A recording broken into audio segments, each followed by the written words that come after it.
Welcome, everyone. We are the Uneducated Gamers Podcast, presented by GalaxyGameTV.com. And in today's episode, we are going to have quite a bit of spicy conversation here. We're gonna actually first cover the first time ever on this podcast a Magic the Gathering hot topic, and we have two Magic players on the screen, and one who doesn't play Magic at all, who hopefully can give his unabated opinion of our conversation, and then we're going to talk about consoles. And do we actually need gaming consoles these days? And we will give you our most uneducated thoughts. Mike, Joe, how's it going? Hi, Young. First off, before we start, so last few times we started talking and then went back to what was in our glass, and by that time most of it was gone. All gone. So this time, let's start out with what is in your glass today, and we'll start with you, Joe. Oh, me? Fantastic. Yes, the usual Tsunami Stout. Oh, Tsunami Stout from Pelican, because it's delicious, has a high enough alcohol content, and the price is right. Because inflation's a bitch. Because does it give you like a tsunami inside after you drink it, and you're like, rah. That sounds like tsunami of inebriation. Of inebriation, it's different. It's more fun that way. It's not diarrhea; it's inebriation. No. That's tomorrow. Tomorrow's the consequence day. Today is fine. How about you, Mike? I am drinking Dragon's Milk. Nice. Ooh. 11% ABV bourbon aged stout. Nutty, chocolatey, reminds me of Four Roses. It's fantastic. That shit is bananas. B-A-N-A-N-A-S. Today I have a 9% beer, and it hails from Canada, by Unibrew, and it's called Le Fin du Monde. No, Dumone? Le Fin du Monde? No, not du Monde. Come on. I don't speak French. Le Fin du Monde. It's end of the world is what that means in French. Oh, that's so beautiful. It's great.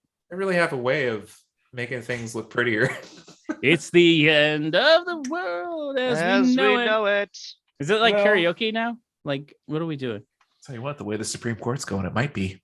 Oh, jeez. All right. Speaking of Canadian beers, by the way, I'm desperately waiting for. So you know Neil Peart died, right? Yeah, a while ago. So drummer of Rush, for anyone who doesn't know, I mean Rush. A god among men. A god among men. Getty and Alex obviously haven't been touring or anything because they're like, Rush is dead without Neil. It just is what it is. So instead, because they're creative geniuses who are bored out of their minds now, they've been brewing their own Rush styled line of beers and partnering with some Toronto breweries. Wow. And so they just came out with one called Moving Pictures Ale, and I'm desperately waiting for it to get American availability so I can drink some. You have to let us know how that is.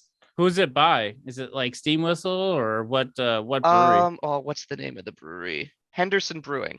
Okay. That sounds aggressively Canadian. Oh, yeah. Yeah. Well, you want some beer that Getty and Alex made in Toronto, eh?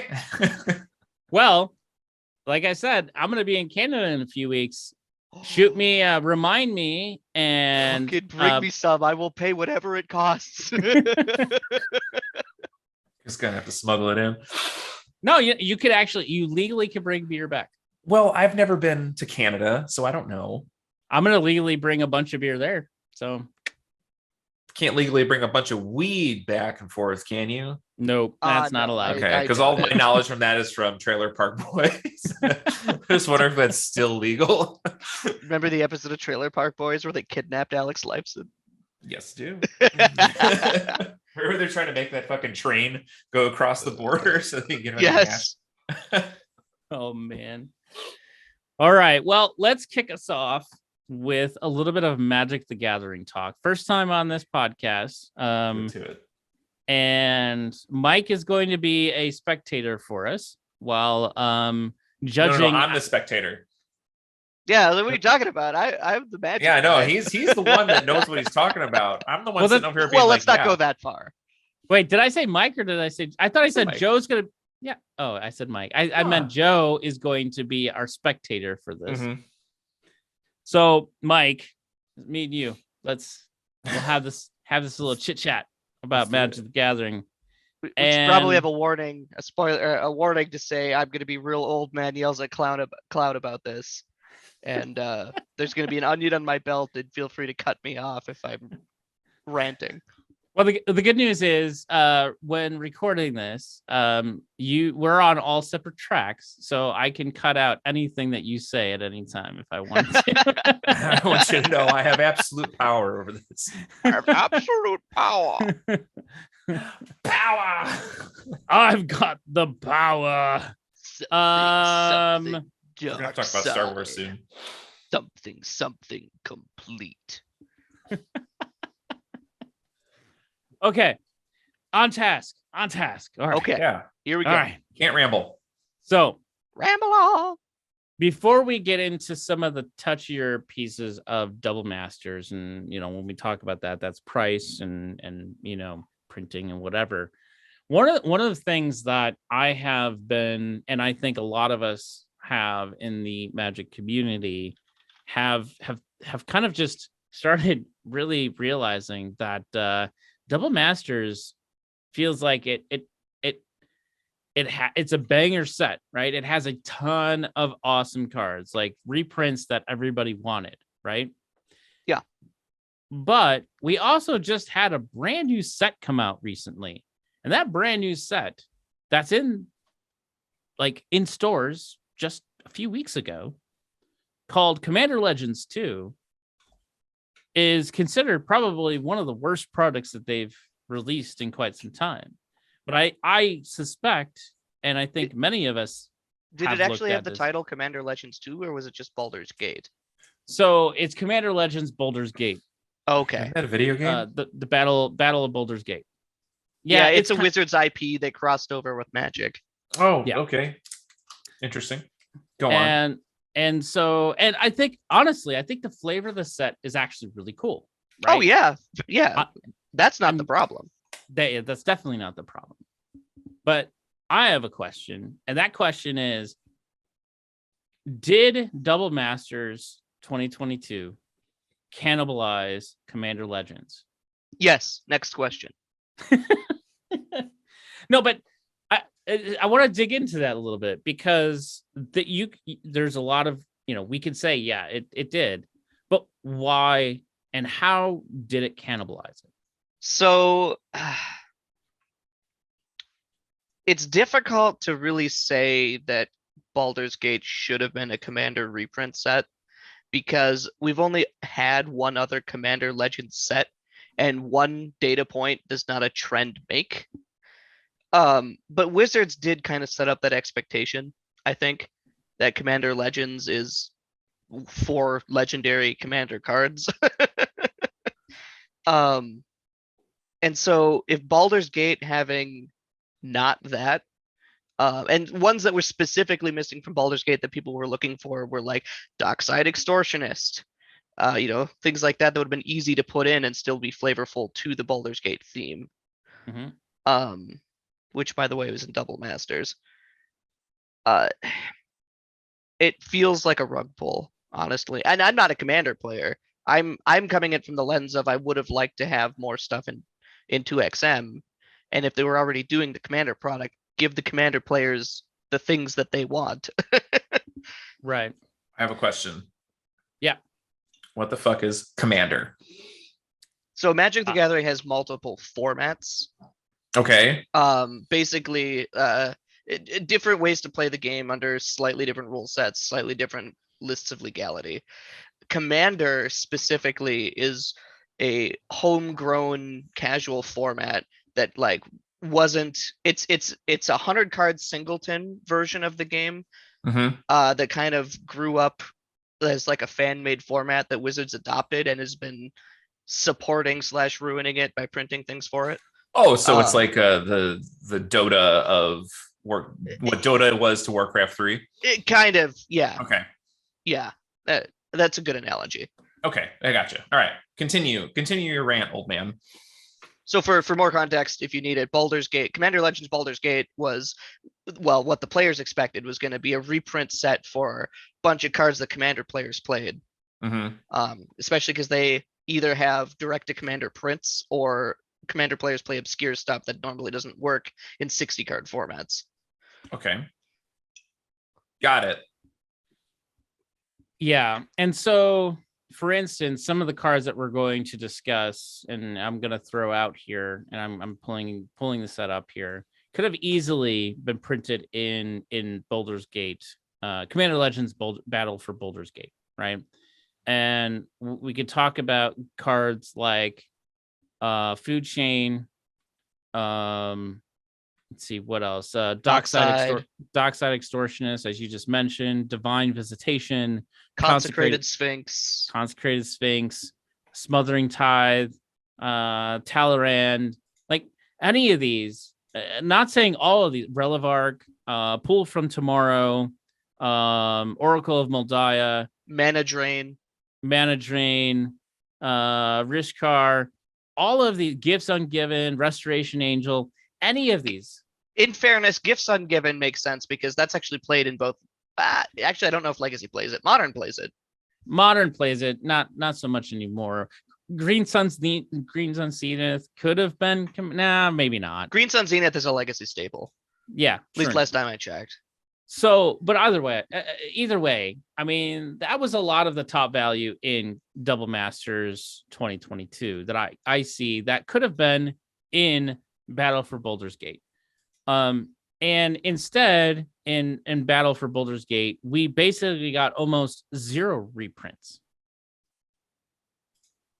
I mean, for the most part, we got 0 reprints when, it's like when you're doing just Commander Legends was about reprints previously, right? The first one. It was. And Wizards has been doing that a lot lately, where they've been like, we're going to try this new type of product and it's going to be this specific thing. And then we're going to try it again and it's going to be something completely different, but with the same name. And they've really been like giving the players a runaround, I think. Why are they doing that? Is it just like, are they trying to make something stick? Are they just trying to print more money? Yeah, they're trying to print more money. They've kind of, especially in the last few years, they've really made the statement that they don't give a shit about the game. They just want to make money. But what I'm talking about definitely kind of feels like they're trying to throw darts at the wall and see what sticks. Okay. Which is fine. Like you can do that with products, but like if you're gonna name something a specific way to mean a specific thing, you got to keep consistency. If you're going to try something new, call it something different at least, because you create expectations in the player base that then they get mad about when you rug pull them. It's like saying you're gonna buy this. Okay, let's relate it to video games. Let's talk about. We'll not talk about it, but I'll relate it back to Cyberpunk 2077. I'll relate it back one to episode without talking about Cyberpunk. I will relate it back to Fallout 76. Any of these games, they made it to be it has been billed and sold and promoted as something that it was, and it turns out once you open it up and you already spend the money on it, it's not that. Mm-hmm. Okay. Now, do they understand that they're doing that? Because there are some tone deaf, developers, creatives out there that actually think that they're doing what they're proposing, and then everybody else looks at it and they're just like, what the fuck?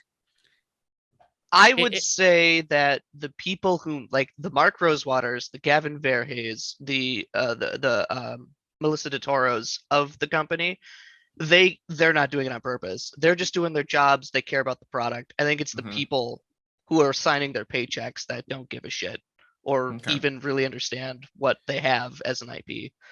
Yeah, because you have what they call set designers, right? And those lead designers are basically, they're in charge of basically the direction of the set. And those designers basically they report back to the mothership, like the big kahunas, and they're the ones that are saying the set needs to be like this, or the set should include this. Especially when you talk about reprint sets, they kind of keep that in lock and key of, well, I wouldn't say lock and key, but the upper management is the one that drives when and what happens, right? That's like the Disney Vault. Yeah, basically. What I'm a little disappointed with is the fact that if they would have just called this commander set, Commander Battle for Baldur's Gate, and not Commander Legends, we wouldn't be having this conversation. We wouldn't be having this conversation. Just like what they did, the Warhammer crossover set. They're doing 4 commander decks. That's the whole thing. We have no other expectation than it's going to be commander precons with Warhammer art and flavor. Right. Great. And I'm excited about it. I think it's gonna be great. I'm buying a tiered deck. It's gonna be sweet. And I don't even play commander very much. But the fact that they sat here and they sat on the fact that this is going to be another Commander Legends set, which the previous Commander Legends set. Now, by all means, the original Commander's Legends set is not the best set in the world, right? It's like it's not like a $200 to $300 box kind of set, but that's fine. It doesn't have to be. No, but the cards that are in it needs to be cards that people want to use. I think over time, the Battle for Baldur's Gate, it will gain its popularity with some of the cards that are in there. Like the dragons, I think, have a lot of potential. I think that's the biggest thing that came out of that set. But again, almost pretty zero reprint equity out of that set. And that's the thing that's just, I think, a huge miss, which comes back to Double Masters. And Double Masters 2022, I find, is it's a banger of a set. I'm not gonna lie. It's probably the best master set that we've had. Yeah, first Double Masters was better, I think. I'm not saying Double Masters 2022 is a bad set, but it doesn't excite me the same way that the first one did. Well, what makes these sets more exciting than the others, though? Is it just like the variation of cards, or what a reprint set I think in a player's ideal mind sets out to do is to give an outlet for those cards that are $50 to $100 for no reason, that need to just be more populated so that people can own them at a reasonable price. Yeah. So like there's modern staples in here like Ren and 6, which is currently like $90. Cavern of Souls, which is a $90 land. Allosaurus Shepherd, which only saw 1 printing in the limited Jumpstart set, is over $100. It's a legacy staple. These cards just need to be printed more so that players can reasonably buy them and own them. Because it's a game and people should have access to the pieces. It's not a game. It's an investment. It's not a fucking investment. Feels like it. Imperial Seal, right? Like that's another one that was a massive hit for the set. Yep. Yeah. People have been asking for Imperial Seal for years. It's a card that it's like the Chasing the Obulette, reprinting. Like people have been just asking for that stuff, right? So reprint sets often they have been, at least in recent years, kind of hitting at those cards that people have been for years asking to be reprinted, that haven't been reprinted often enough or enough. Okay. So like, again, though, like, I don't know, man, like there is more commander cards in Double Masters 2022 than in either of the Commander Legends sets combined. Yeah, I think so. I mean, when you talk about the Mana Vault, and for your context, Joe, Mana Vault is a very highly played commander card. Okay. And it is a very valuable card. Like Mana Vault that's like $100 card, right? Okay. There's quite a few $100 bills in this set. We'll say. Yeah, really open that up to the masses. Yeah. Right. But here's the issue. 10% of these cards are $100 bills. 90% of them are 25% or 25-cent garbage. Sure. Why the fuck are the Dragon Lord cycle in here? You know, why the fuck is Master of Cruelties in here? Why the fuck is Voltrotha in here? Here's a question. So you're going up with somebody that has all these cards. The $100 ones, 25-cent ones, all of them. Okay. I'm assuming you can have them all in your deck when you're playing. You only have the 25-cent ones. Do you stand a chance at winning? Or is this all just for a collector's standpoint of, I just want that card because it's rare? It depends. It depends on the format, honestly. I'd love to tell you that you could play 25-cent jank and stand up against a deck with 4 Darcys and 4 Ragavans. I'd like to tell you that, but it ain't fucking true. Okay. So there's just like even the most generous format, you're still kind of just fucked. But except for okay, but all right, let's dig into that a little bit because Double Masters 2022 was a massive win for Pauper.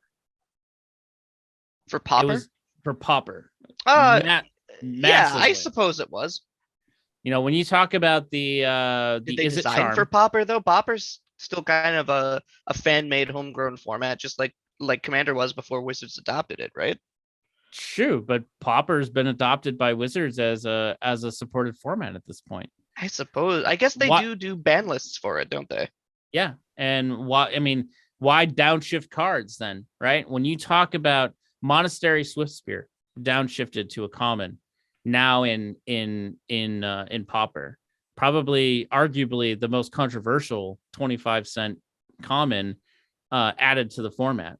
Militia Bugler, right, is now a common, probably going to even make humans even better in and some other decks in Pauper. Are you saying like Pauper as in like poor? Yeah. Yes. Oh, because I was hearing it as like pop. Like no, like Pauper, Pauper. So like I just said how you can't have a deck full of 25-cent cards and have it work. Pauper is a format dedicated to having those 25-cent cards because people the like game's me too that are expensive. just like, I ain't gonna get into this shit. Yes. Yes. Exactly. Yeah. Okay. So Pauper decks are roughly about, can be about like tier 1, like, and that's like top tier, like Pauper decks are like $20-$25. Right. Oh, okay. That's reasonable. And comparative to like modern, that can be anywhere to $1,000 starting. Fuck that. Fuck that. And that's where these reprint sets come in play. And so I think, here's the burning question that I've been asking, and not should have Double Masters 2022 been printed, but the way that they designed it, should it have been printed this way? No. Why? Elaborate. So here's the thing. I think part of the problem is that whoever's making the decisions about what cards need to go in these. So a reprint set from the eyes of a player should make the game cheaper to play, right? Getting more product in the hands of players so that they can afford to play this game and stay in the ecosystem.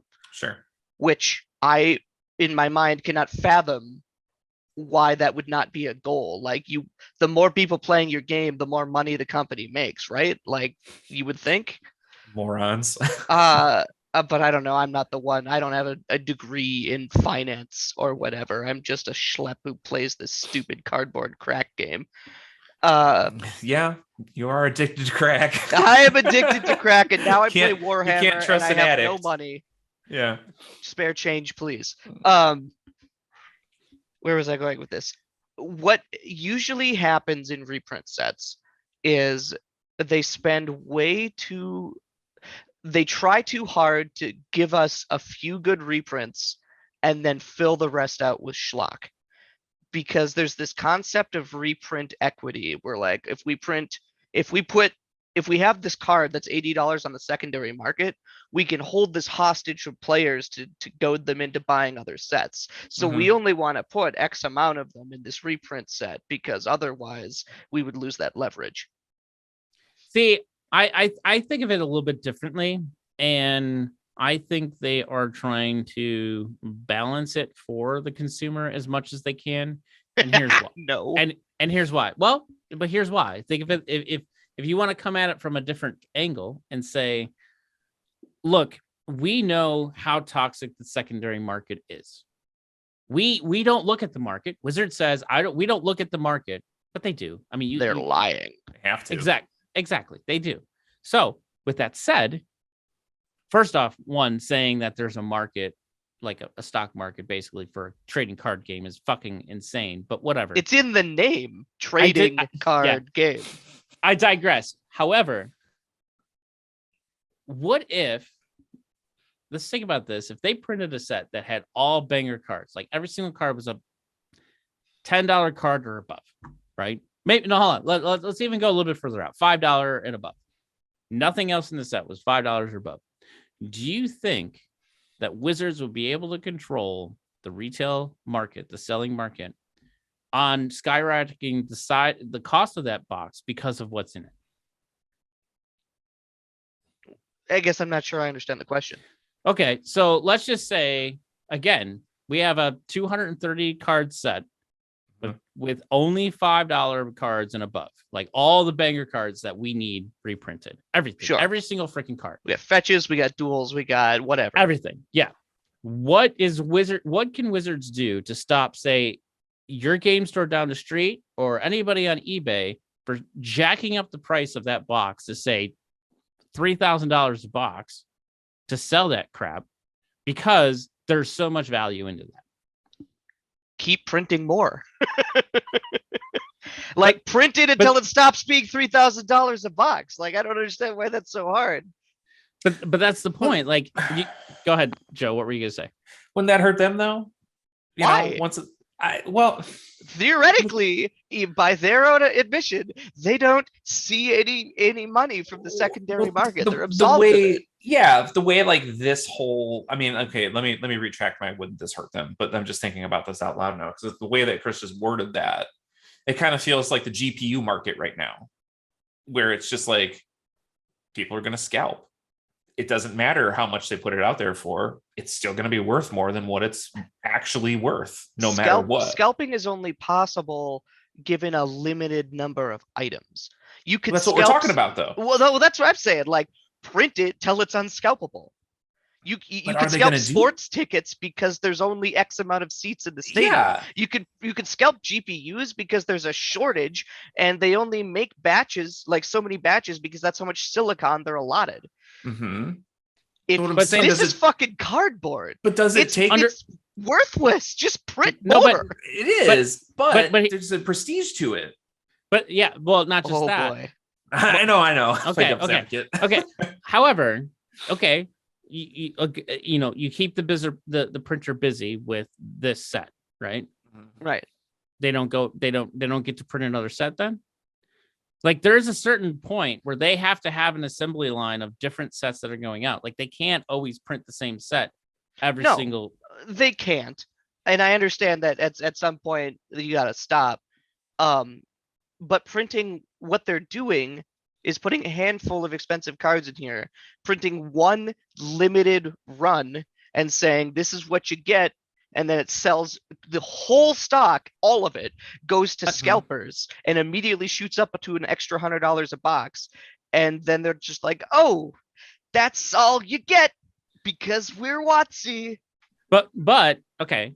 However, I think the marketplace. But at the same time, I agree with you. I think the short print run is stupid. Like, what their they target audience is scalpers. It's just call a spade a spade. What they should have done is they should have held back Commander Legends Baldur's Gate and released Double Masters 2022 first and more, and delay Commander Legends to next year. That's what they should have done, right? Sure. Because that would have gave them more bandwidth to be able to print more. Like shit's already being delayed regularly, and primarily. But see, here's the thing: it's not about bandwidth. It's that it is though. They know their audience. Their target audience is the scalpers. I hear you, but I almost disagree that there is no bandwidth issue because of the fact that how long have we been waiting for Infinity? And Infinity, that set's been in the can for 7 months. Yeah, silver bordered sets don't sell. What do you mean they don't sell? Like Unstable was like that shit like flew off the shelves, man.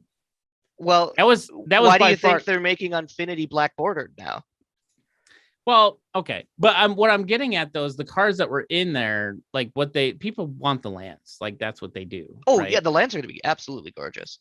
But I guess my point is there is absolutely a bandwidth issue.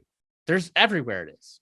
It's not just with Magic. It's everywhere, right? There's a bandwidth supply side no matter what. Supply side no matter what in the world is messed up right now, right?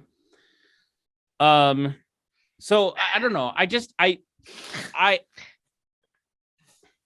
Mike disagrees. Well, no. I don't disagree. The pandemic fucked everybody. I get it. Yeah. This is fact. However, pandemic aside, what they're trying to accomplish with bandwidth is already too much. Regardless of being able to get the raw materials they need to print this or access to people who can run the plant because everyone's like leaving work or whatever.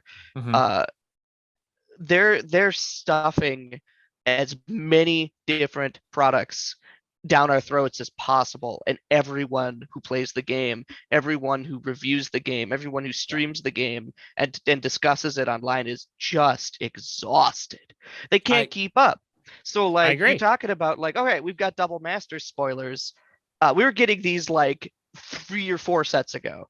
Like does anyone remember Kamigawa Neon Dynasty? An absolute, like everyone was so excited for this set. The art was fantastic. It was a throwback to a set that didn't do well, but had like a pocket of really devoted fans. And finally, 2020, was it 2020? I don't even remember when it released. I remember nothing about this set. I played limited with it once. Now it's gone. Next thing. You know, Tellurian Community College has this running joke where it's like, all right, this new set released. Are you ready for, all right, now that set's gone, are you ready for this next 4 sets? It's just. I have a question for you that might be stupid. It could, how long has this like whole, next set thing been going on? I think a couple of years now. A couple of years? Last 2 years, yeah. Okay, because I'm just kind of wondering if like, they hired an ex-Zynga employee who also is into collecting shoes, and that's when everything went downhill. Okay, well, because I was thinking about like what could be the problem with this that up. right now would be like, since inflation's going crazy, are they just trying to push out as much stuff as possible to see if they can just keep the market going? No, what it is they had a business plan, and they're still executing on the business plan, even though they're having issues, and that supply chain issue really fucked a lot of things up. And that's why I'm also saying that what should happen, getting back to that, release one less set. Say, fuck it. Commander Legends, let's revisit that and let's do that next year instead. And I guess what I'm getting at is I think the product justice. Right. No. And that's where I think, going back to my question, should have Double Masters 2022 been printed? Yes. I think Commander Legends, Battle for Baldur's Gate, should have been delayed till next year. I could see that. Because what happens there is you get a shift, right? You're not printing 2 products that has, you're not printing 2 sets that has 7 products in total attached to them, right? So you now take your print bandwidth and you slide it out, and you're able to now then print more of the higher demand set, which will be, as I think everyone will know, Double Masters 2022. Sure. They need to slow down their prints, extend the print runs, and make their players and everyone who's in their ecosystem not feel totally exhausted. Good. Step number 1, you got it. Right. That doesn't account for the fact that Double Masters 2022 was designed to sell Commander product and Commander Legends wasn't. Right. That's that. I think they should have went back to the drawing board on Commander Legends. There's no way that set should have been released. In my opinion, Battle for Baldur's Gate is the one here that should not have been printed. I don't know. Not today. Not right now. Not where we are with what Double Masters looks like. Sure. Look. If Battle for Baldur's Gate didn't exist and we weren't even talking about that set, I think we would have less of a problem of what is in Double Masters 2022 than we do today. I'm just saying, I don't think it's a timing problem. I mean, yes, I agree that timing is a problem, but I think it's a separate issue from their design goals. I think their design goals are screwed up, and I think their timing problem is also screwed up. Yeah, I think it all comes down to they walked in with the business plan and everything got poo-pooed and everything got screwed up and they're floundering. I mean, you are giving them way more benefit of the doubt than I am. I am a cynical, bitter little hobbit. So I do not trust companies as far as I can throw them. To package all of this up, right, in what we were talking before and cost and what have you and what's in this set. I know what you're going to say, Mike, but let's have a reasonable conversation about what is the right cost for a Double Masters booster box. And let me end the question in this way. When Modern Masters 2015 came out, those boxes went for $219. I think they were like $219 a box or something like that. For real? Yeah. Oh yeah, Magic cards are fucking y'all gross. are paying this much. I don't buy sealed products. Screw that noise. Chris does. Eternal Masters was, I think, $249 a box. Double Masters right now is pushing $375 a box. What the fuck? For context, general standard sets are about $100, $120 a box, give or take inflation. I don't know what they are at this moment. Okay, you guys go ahead. A box of Double Masters 2022. What is a reasonable price that you see for a 24-pack box with double the rares and such should be valued at? What's a standard box go for these days? 120. 120. How many packs are in a standard box? 36.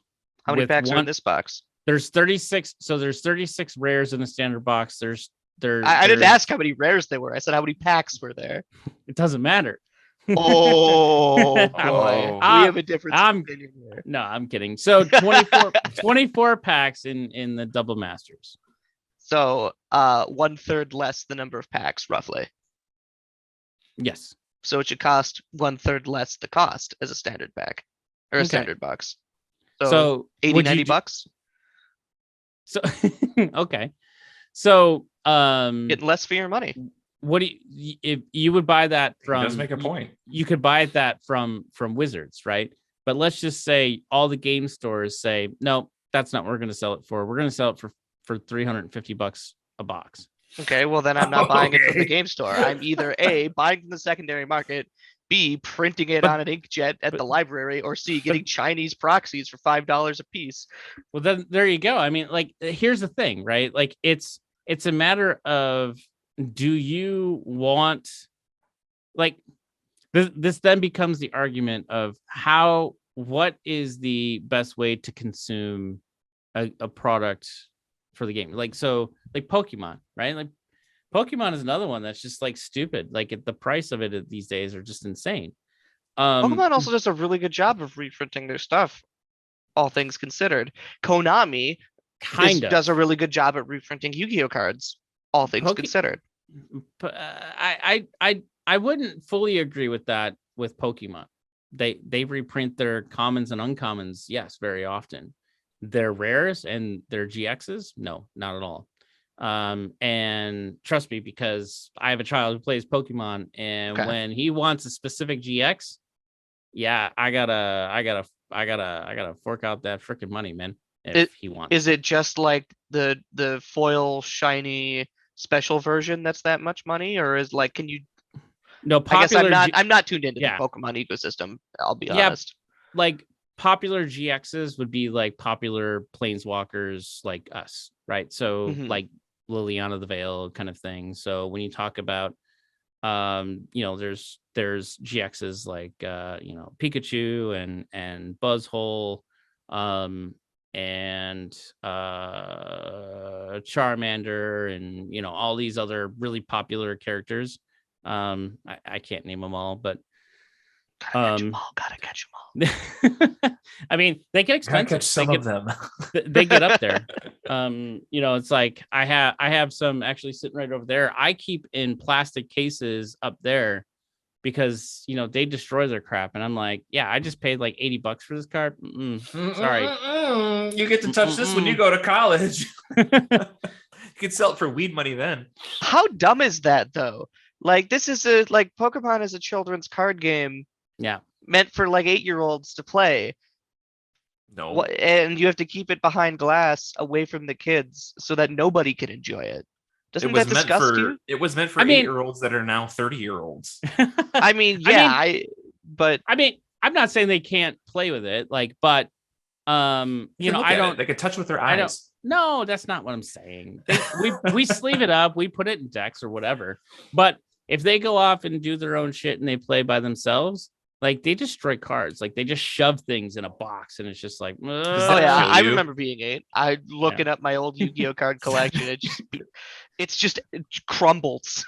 Your kids come home and you're just like, oh, God damn it. You're killing me. Well, that's like, I get the new commander deck every time. And every time those new commander decks come in, he's like, ooh, is that for me? And I'm like, no, not for you. That's for daddy. It's for my collection. Sorry. Don't you ever touch my collection. Maybe I'm not the target audience for Magic the Gathering because I don't buy every product. I go, all right, I have my suite of modern decks that I want to play, a couple extra so that I can have friends play with me too. And I know these are the cards I need for them. And I don't buy sealed product because I'm not going to gamble on shit. I'm just going to buy what I need and play with it. Yeah. So let me ask you a question though, then. Okay, you don't buy sealed product. Why does the cost of a box matter to you then? Because the cost of the box directly correlates to the cost on the secondary market. Okay. But that just like counters your argument about the not worrying about the secondary market and having a box at like $80-$90, right? Because ultimately it doesn't matter how much the box is. You could buy a box for $80, open it all up, and you can have like the bee's knees of cards. Those singles are going to almost always cost more than the cost of a box, or be absolutely worthless because you just get a bunch of junk. That too. Like, I think there's a fundamental problem where people who want to play the game cannot buy cards from Wizards. They have to gamble for them. They have to gamble for their collections or buy them inflated on the secondary market. There would be much less of a problem if, like, you know how DLC is sold for video games. Like, we've invented a new character for this game. Pay $10, you get access to the character, the suite, whatever. Cape. Wizards needs to do this thing where, all right, Commander Legends Baldur's Gate is out. You can buy booster boxes for Draft because Draft is actually really cool and more people should play Sealed. It helps everybody else in the ecosystem. But also there's this new product where for $50, $75, $100, you get one card of everything in the set. And it's you're not gambling for it. You're just buying the set like a DLC box. I would support that 100%. I advocate it to anyone who will let me scream at them. So you can actually do that through MTGO. Every set that comes out, I spend $100 per set to get one shipped to me directly from Wizards. Is that a thing? Yeah. Pretty cool. So MTGO, is that accessible to the public market and marketed as a regular product? Yeah. So MTGO Redemption. I mean, I'm sure you've heard where you can redeem sets, right? So what I do is Steve to jump through 17 golden hoops to get it. No, actually, so what I do is I go to like Card Hoarder and I will buy digital MTGO sets, the redemption sets, the full sets. And then when I buy those, then I just redeem them in MTGO, and then Wizards shits me the sets. That's so what you get, like a rebate card, essentially. No, well, it's not really a rebate card. Here, look, I'll show you. That's kind of like what it sounds like from a Does the layman's games? terms. That's not the same thing as the game store getting an allocation of like 50 like complete sets of Baldur's Gate and saying, "All right, we have these on the shelves. Come buy them." Well, this is like black magic for people who have their toes dipped in both digital and paper and are smart enough to figure out, hey, I can abuse this financial system. I agree with you. I think these should be available from Wizards directly to the open market. I would agree that should be a thing. But I would also argue that doing that would make these more expensive in the secondary market as they are today. So I think the problem here is not, in my opinion, the problem here is not entirely Wizards' fault. Careful. It's not entirely Wizards' fault, except the fact that they can control how much they print. So going back to your original point or argument in that way. Print it to the point where it can't be scalped and it won't be a problem. Yeah, I mean, look. So like, and we'll leave it on this. Like Flesh and Blood, I think, is doing it the correct way right now. And that is they have their first print run that is the first print, which is considered the most valuable because they have special versions in that first wave of printing. Sure. Then they come out with the unlimited version of the same exact set without the special versions of the card. And those are normal prices. They're like $70 a box. That's what Wizards should be doing. Makes sense to me. In my opinion. Does Flesh and Blood still make you gamble for the cards? What do you mean by gamble for the cards? Like, is it exclusively a booster pack distribution model? Yeah. Oh, yeah. Absolutely. Like, well, then it's still not good enough. But but it's 70. That's just what it is. But it's I want to pay for something, and I want to get the product I pay for. I don't want to pay for the option to gamble for the product that I want. Fuck that noise. I thought we were talking about Diablo Immortal here for a second. Yeah, aren't we a video game podcast? What the fuck happened? You've just unlocked the opportunity to purchase a loot box. Welcome to EA Games. Well, I think we can agree to disagree in certain points. And I think, though, ultimately we can both agree that Magic's a scam. Joe, you want to play some Magic? No, not even a little bit. I got extra decks. Come play with me. I'll play with you guys. I'm not buying anything. You give me your deck, I'll play against you and beat you because I'm just naturally good at the game. But fighting words. Joe, you want to play Warhammer?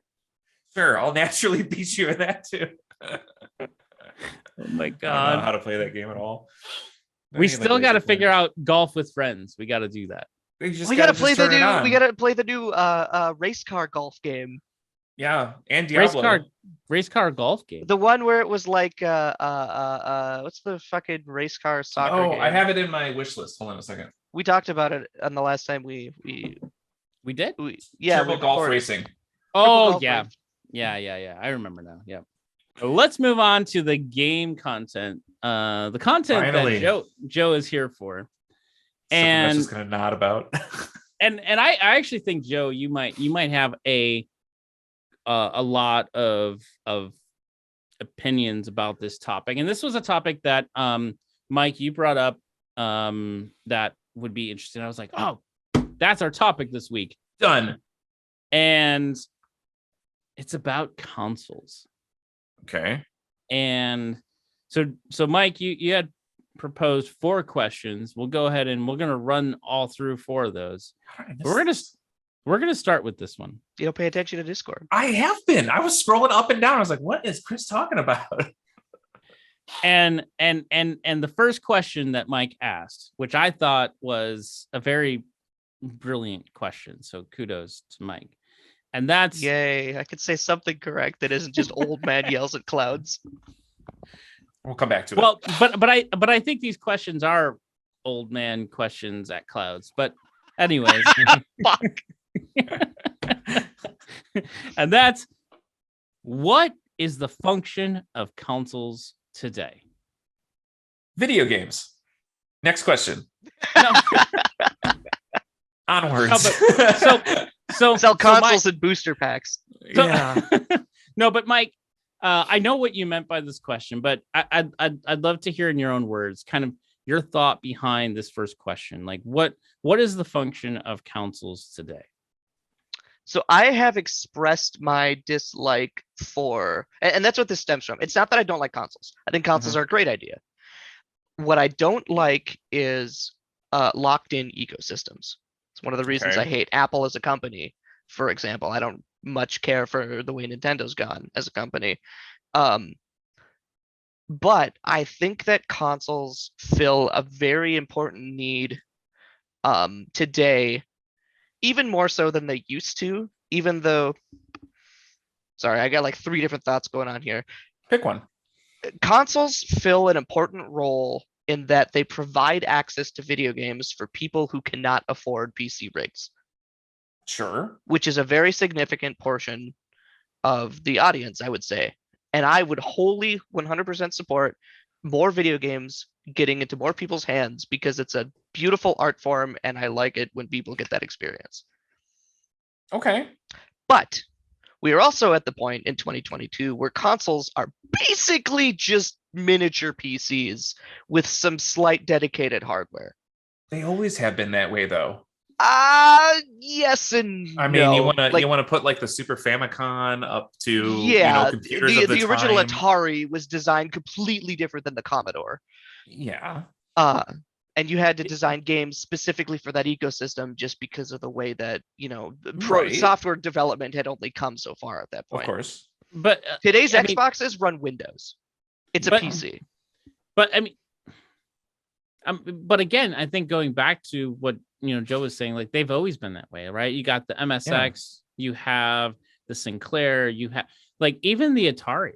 The Atari was based off of a PC rendering engine. Yeah, I mean, they're always that way. I mean, consoles are for the masses. Essentially, if you want a PC, awesome. If you have the gumption and the fortitude to put together a PC, which is not difficult, but it's very daunting. It's expensive, if nothing else. Well, it's more. I think it's more so daunting for people, because it's just like, well, am I getting the right part that fits with this? Yeah, sure. And then once you start opening it up and you start trying to put stuff together, people get scared of. It's like a car guy restoring like a Camaro or something. Yeah, and it's just like, and as soon as you do it one time and get through a successful build, you're just like, oh, well, that's easy. Square plug goes into square hole. Done. Right. But it's extremely daunting.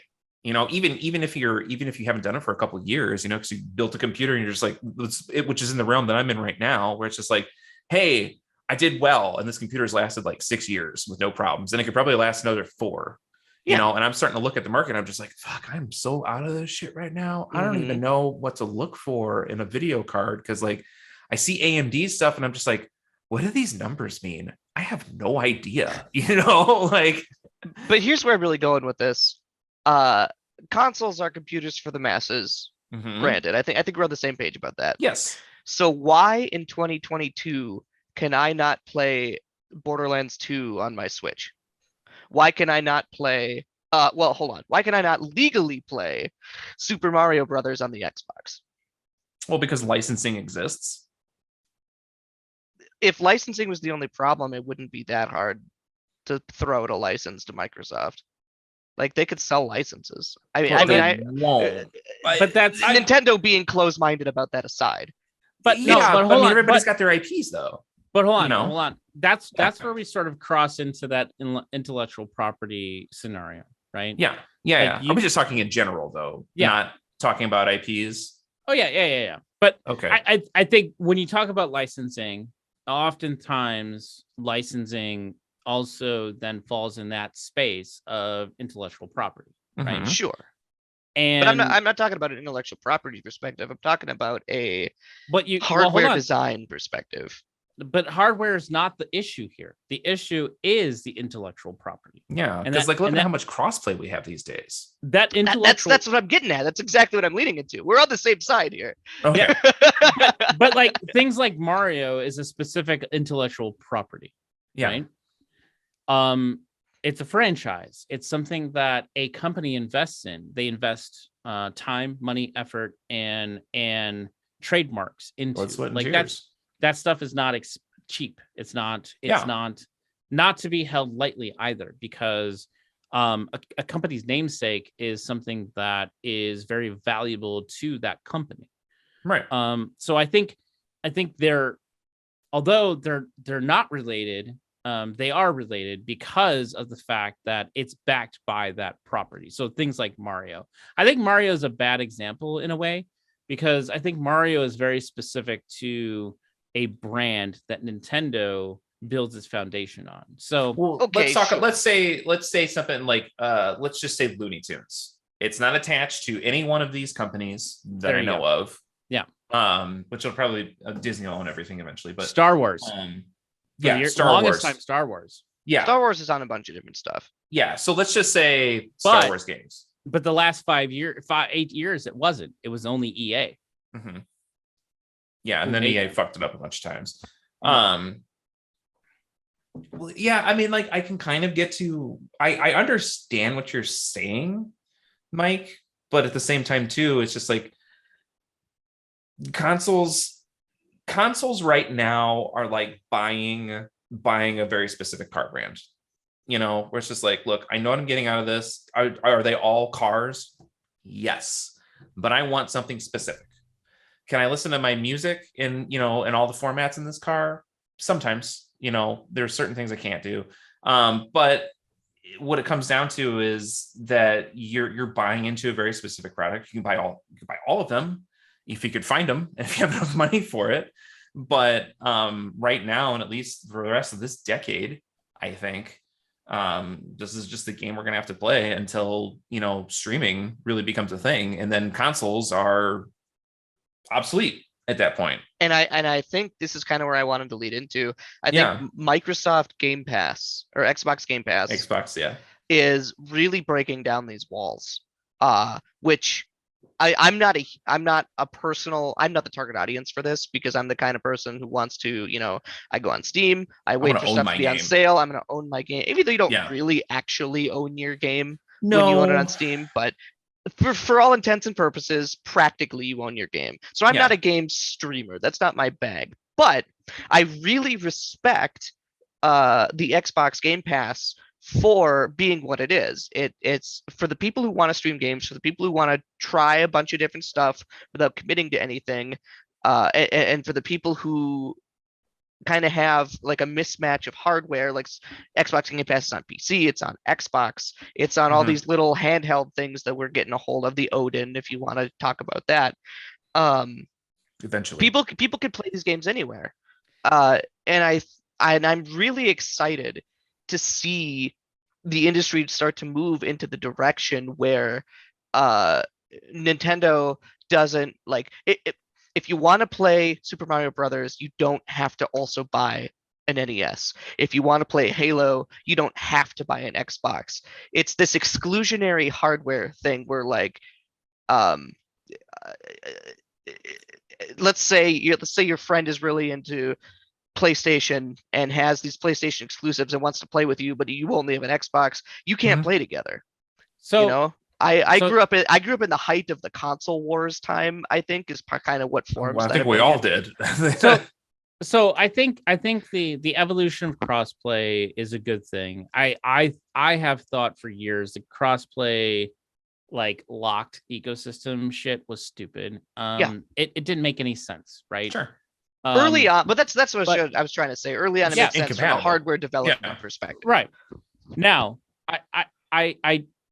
I hear what you're saying. Like, I conceptually, right, getting back to the question of what is the function of consoles today, and I think the function is accessibility, and going back to your next part of that you just discussed, and that was Xbox Game Pass. It's not for everyone, but here's the thing: what Microsoft is doing is making games more accessible. Yes, across different areas. Right.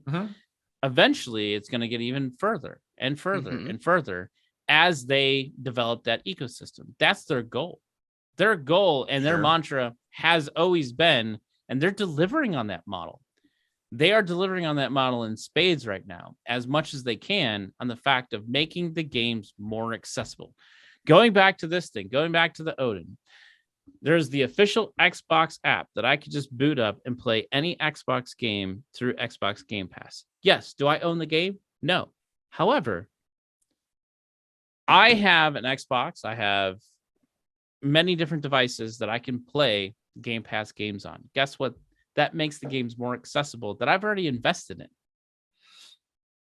I'd like to take a second to remind everybody that we are not sponsored by Microsoft, Xbox Game Pass, or anything like that. But No, we we could be.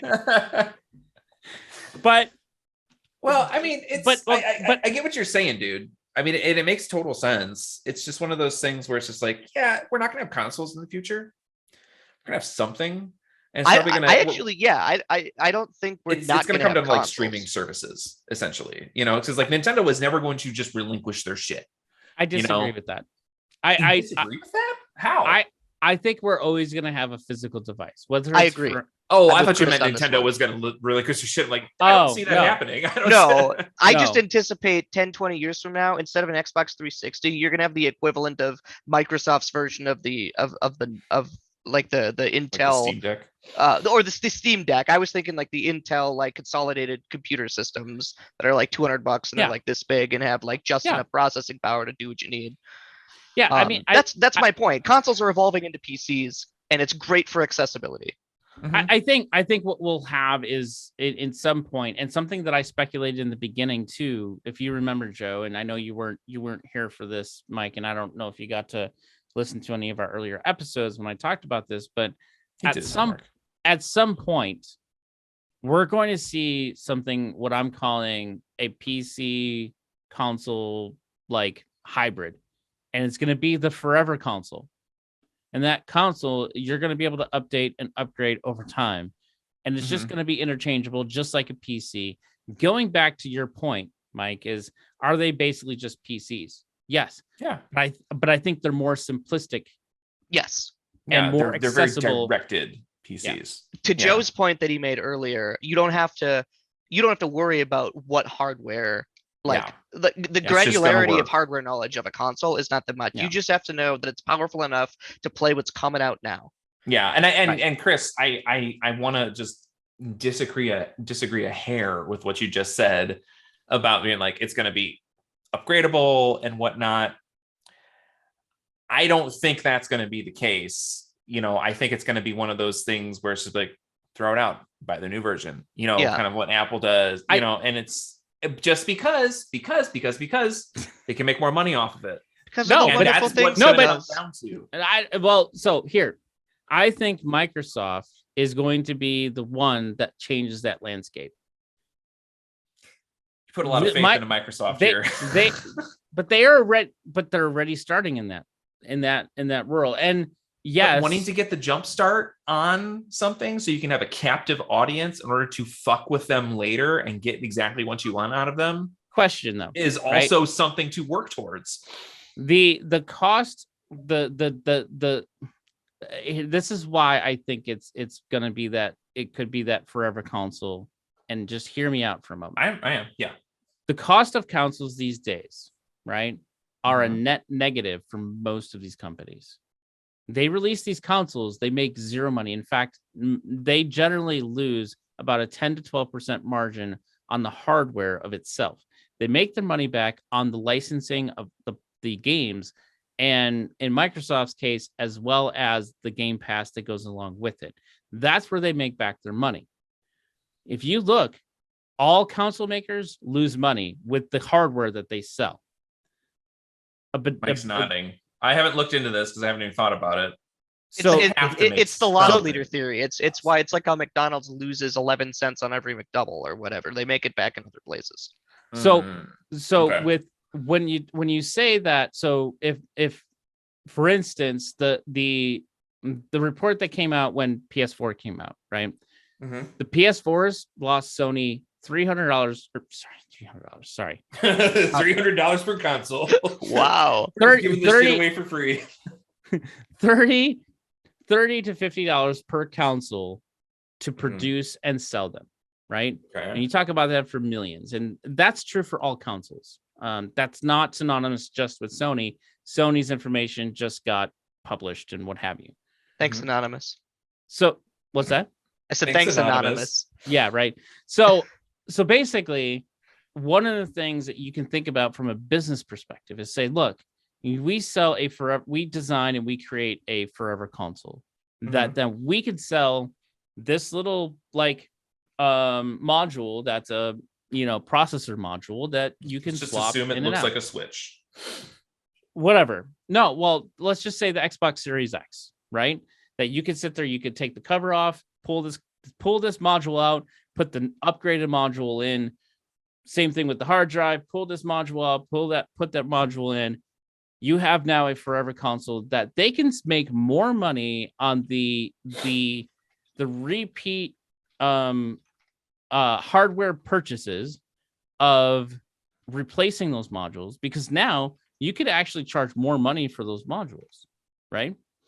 Look at PC hardware. That's what I'm saying. It's the same market. We're saying the exact same thing, Chris. We are, but you're saying that they would never do that for consoles, and I'm arguing that they would, because it makes more sense to them. Tell me if I'm wrong, Mike, because you're listening to this too. But I said they're going to do something like that in order so they can essentially gouge you to a certain extent. You were talking about how they're going to continue to throw away, replace with better hardware model, and Chris is kind of just getting a little bit more micro into it. Yeah, you're talking about individual parts. I'm saying the whole thing. I think what Chris is thinking of. Have either of you guys ever heard of Project Christine? Yeah, Razor's Project Christine. Oh yes, yes. Where it's like a tower and they've got all this proprietary hardware, but the tower is modular and you can mix and match like the little SoCs that go into this thing. So you can jab an extra GPU in it or jab a second CPU or more RAM or whatever. And it's all these Razer branded and developed modular hardware SoCs.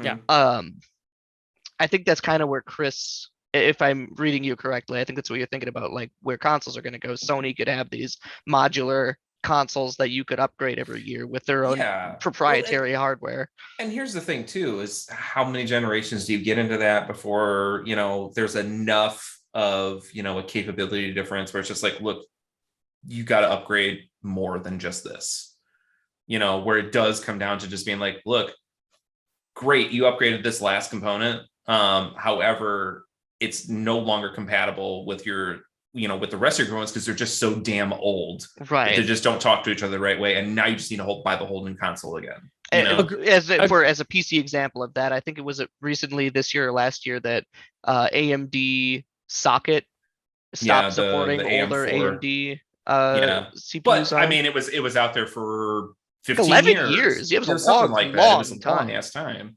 Right. So that's my point. And I'm not saying, and I guess I say forever console, and maybe I misspoke in that way. But what I mean by that is you're not replacing a generation every few years. You're replacing a generation every decade. I think we eventually get to that point. We have to evolve in that way. Otherwise, the amount of reusability perspective in general, our planet isn't getting better. So I agree. I think that'd be great. I truly do. But I think everybody's gonna have their own version of it. Sure. I still think you're gonna be locked into, okay, here's the Nintendo version of it. Here's the Xbox version of it. Well, sure. And it's just gonna come down to stuff like that until somebody comes along, gobbles them all up. But at the same time, if what you're selling is basically upgraded modular PC designs, there's no reason that they can't all license their games to each other and make everything more accessible to the players. Even if the hardware is proprietary, the software doesn't have to be. Well, there's no reason why they can't, but they'll find one. Well, capitalism is as capitalism does. It is what it is. Yeah. Unfortunately. I think ultimately, though, going to the last bit of this conversation, Mike, and one of the questions that I think I thought would have been more a hot debate than the rest of it, but boy, was I wrong. Our console's exclusive, a positive or a negative on the medium? I dislike. Oh, sorry. Is there more to that question? Go ahead. No. That was the question. I dislike Mike? console exclusives, flat out as a player. I understand why they exist because, like you said, the hardware systems themselves are loss leaders. They're losing the company's money, and console exclusives are how they try to rope people in to make that money back. Mm-hmm. I understand the business model. I dislike it. I think that console exclusives are exclusionary uh, from a player base perspective and as an artistic medium. For like I said, the simple fact, like you've got, say, PlayStation releases this really insanely fun multiplayer experience that moves the genre forward as a whole, and friends A, B, and C can't play it with you because they own an Xbox and not a PlayStation. Mm-hmm. They will not get that experience at all. Sure. Yeah. I'm still waiting to play Bloodborne. I mean, Bloodborne's a great example. Yeah. Final Fantasy VII Remake Integrate. Joe, we've had this conversation on here. Yes, we have. This is why I'm no longer a Sony fan, because of what they did with that, right? Mm-hmm. I as a player of video games and someone who, damn it, I wish I would be able to play more video games on a regular basis. Sure, we all do. But somebody who is a I've been I was a Sony fanboy for many years. In fact, all the games that I played mostly up until the last 2 years have all been on PlayStation. I only recently moved to Xbox, and I moved to Xbox because Xbox had a better offering, in my opinion, for the value of my money for the time that I have to spend. Mm-hmm. That's where I choose to make my choices when it comes to that. Or I buy physical, right? Yeah. And I buy physical so I can keep it and hang on to it. Where Sony pissed me off with specifically Final Fantasy VII Remake Integrate, which is only available on the PS5. Well, guess what? Mm-hmm. Nobody in the freaking world could buy a PS5, right? Well, that's not true. I see everybody on Reddit every once in a while being like, I finally found one. Yeah. It was $17,000. Exactly. I had to get rid of my firstborn later, child, and I but can I play hated that Madden motherfucker 2022. Yeah. And so I can very much relate with this question, because it truly made me upset, and it also made me no longer a Sony fan. And even if I could buy a PS5 right now, I won't. Yeah. I refuse What's to. the point? So are console exclusive a negative or a positive? I think the answer is slightly, it depends. Yeah. I fall right in between on it. Yeah. I think I have the exact same opinion as Mike does with this, where it's just like, is that a necessary evil for some of these things? To a certain extent, probably. From a business perspective, From a business perspective, yeah. Because we still want the company to go forward so they can still make stuff that we could all play eventually, and every once in a while shit like this happens. Right. And when you do get a console exclusive that is kind of a smaller studio within let's just say Sony, their time is not going to be well spent trying to build out to Xbox, PC, and Switch, stuff like that. So I get it. Does it suck? Yeah, it does. So, and here's another example, and we talked about this actually an episode right before you joined us, Mike, and where a console exclusive really ripped a new one to an independent game developer, and that was with a game called Oddworld, Soul. I think it's Soulstorm. It's Abe's Oddworld. It's called Soulstorm, Soul something or another. Just then the more recent one, wasn't it? It was the one that came out on PS5. Mm-hmm. Soulstorm. Soulstorm. Yeah. So the one that came out on PS5, and the story that goes behind that one, which I think is a tragic one, because I really like this indie developer. I played Oddworld for years, since it was on PC back in the early 90s or mid 90s. And it was disappointing because, and this is another reason why I really freaking dislike Sony right now is because, that was a PS5 exclusive release at the beginning. Again, a timed exclusive, but an exclusive nonetheless for the first year. Well, let's see, we'll go back to my notes. So You don't have this memorized? No, I don't have this memorized. Oh my God. I know, right? What are we even doing here? Can I put an asterisk and say I don't feel quite as bad about timed exclusives as I do about like just full on exclusives? But let me tell you the story. Hold real quick. Let me tell you the story, right? Okay. So Oddworld Soulstorm, going back to this, and for the audience, I'm sorry for rehashing this because I got a little animated with this one, but here we fucking go again. It was a Here we go again. It was a launch exclusive project, and it was going to be a timed also exclusive, like free exclusive for PS Plus, PlayStation Plus members, right? Mm-hmm. Okay. Is that their version of Game Pass? Game Pass. Yeah. Okay. Mm-hmm. Yeah. Kind of. It's not. It doesn't work quite the same. Yeah. But they're the time that they were going to let it to be free, the business projection was 50 to 100K installs, right? And so that was like, okay, great. It's not going to be a huge hit on their marketing and their budget. However, because of a lot of the things that were going on with COVID, and again, this was extenuating circumstances or whatever, the game launched on PS Plus shortly after the PS5 release, right? So it wasn't day one, it was after, because they had it delayed because of issues with timing for development and stuff. It was downloaded 4 million times for free through PlayStation Plus.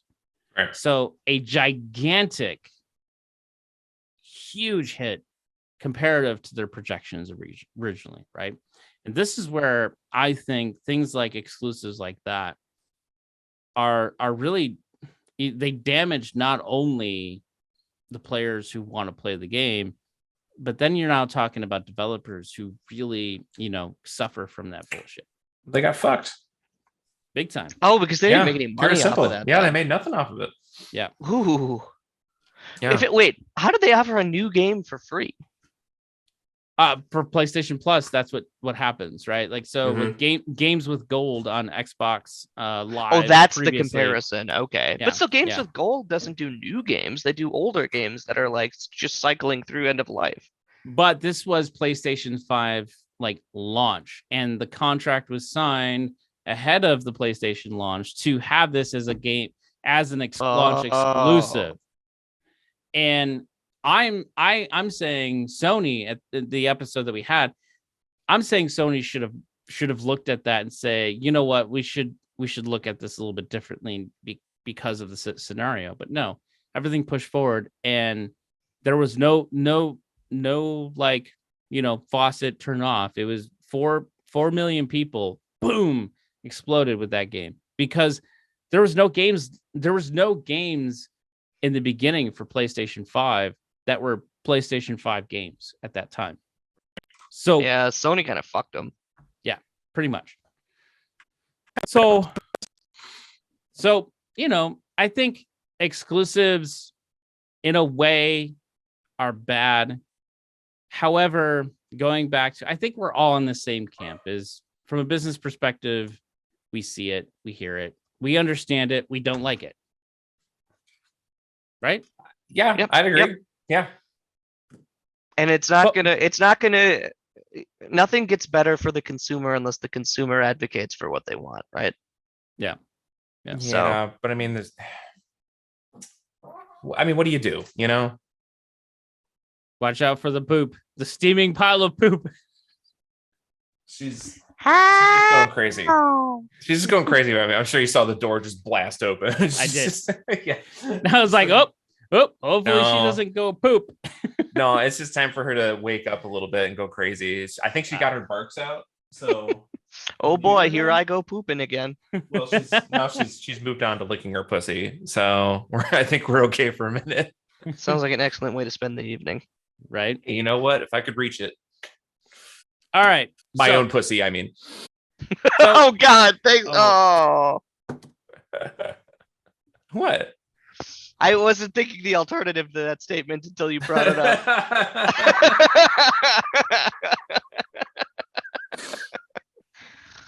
All right, Chris is we'll like, fix it in post. fuck. Now I gotta edit. Oh yeah. By the way, I chose, other than the bathroom break, I chose not to edit the last episode. It's gonna be uploaded. Brave. It's gonna go out tomorrow. Was it like 4 hours? 3.5 hours long.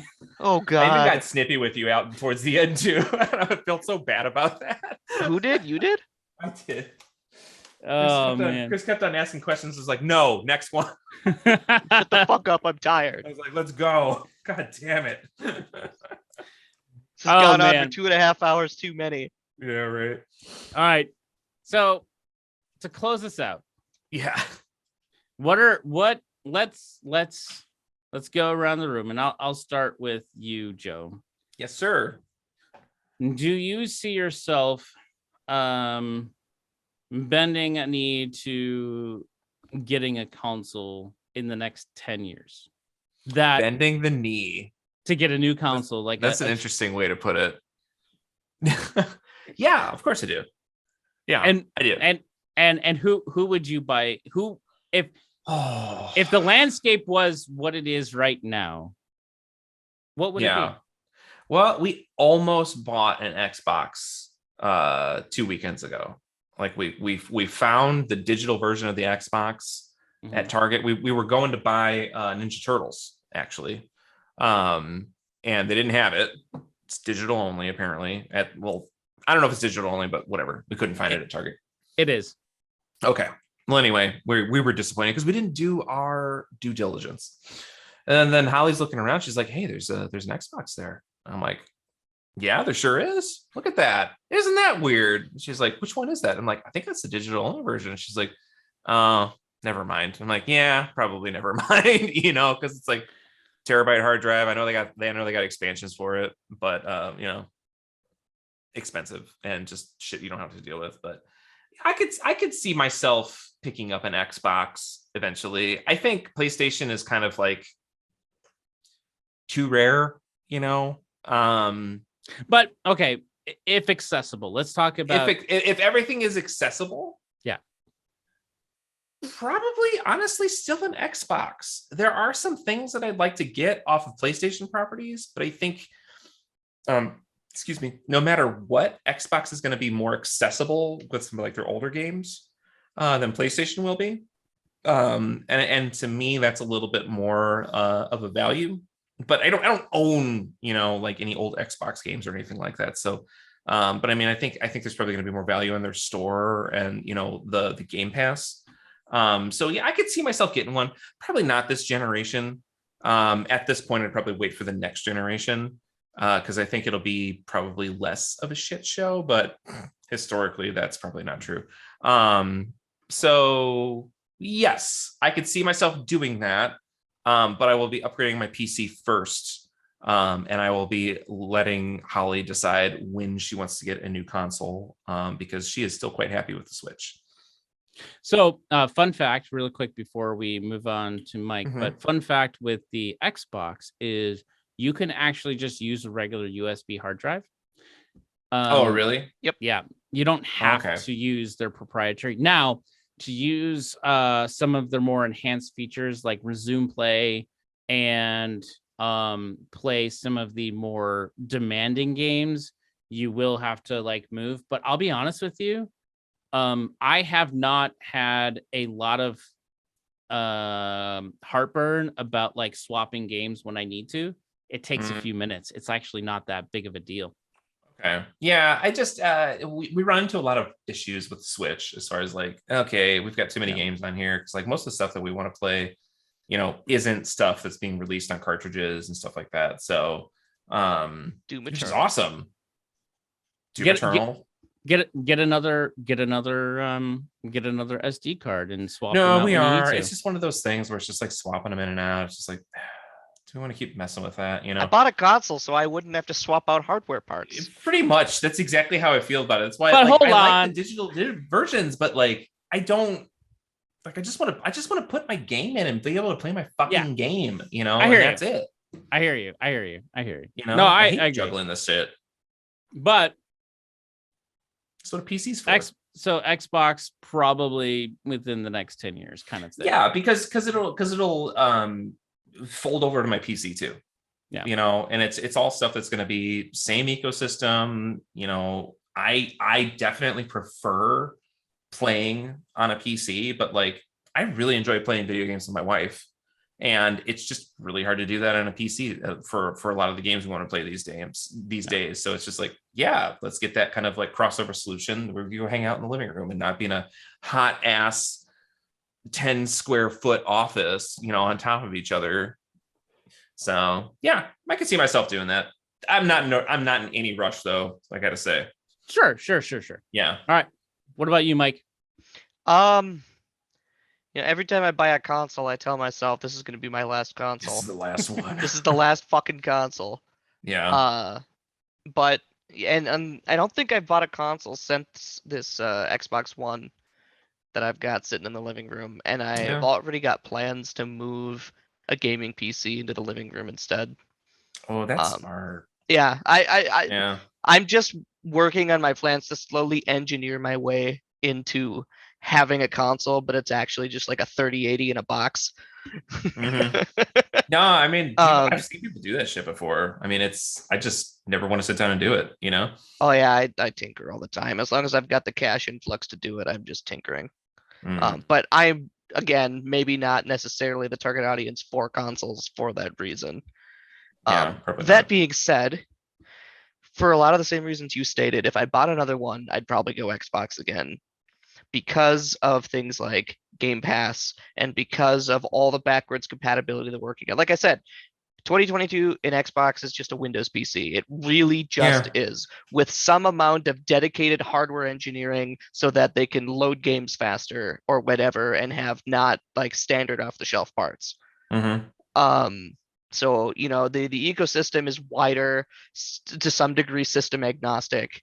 And unless Sony decides to change their attitude and play ball with the direction that industry is going, I don't think I have not bought a PlayStation since PS1. Yeah, I bought a PlayStation 3 and it ended up shitting the bed on us, and I was just like, yeah, I don't know about this anymore.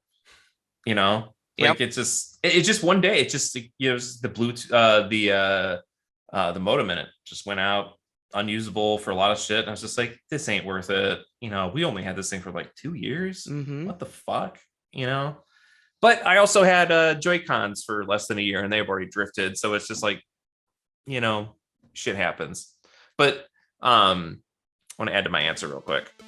I will probably still buy the new Switch when it comes out, the Switch 2 or whatever they're gonna fucking call it, if it stays within my idea of what a Switch 2 should be. Just because Nintendo's always kind of fun, you know. It's just like when you know what you're gonna get with a PlayStation, you know what you're gonna get with an Xbox. It's just like better graphics, controllers are gonna roughly stay the same. You're not really going outside of the bounds. But like Nintendo's always just like, and here's some new shit, you know, and that's always kind of fun. So I will say I'll probably continue to get Nintendo consoles. What about you? Your consoles? So yeah, I'm steadfast on the Xbox train. We all Xbox fanboys here. I'm not Microsoft does not pay us, but they certainly could. They certainly could. You guys want to get Xbox tattoos? No. You want to get tattoos of what we think the concept art for the next generation of Xbox consoles should be? Thanks for listening to our most recent episode of Uneducated Gamers. You can go to Galaxy Game TV to post comments on each of our episodes, or if you have a question or a topic you would like us to include in an episode, feel free to leave a comment. Until next week, we bid you farewell.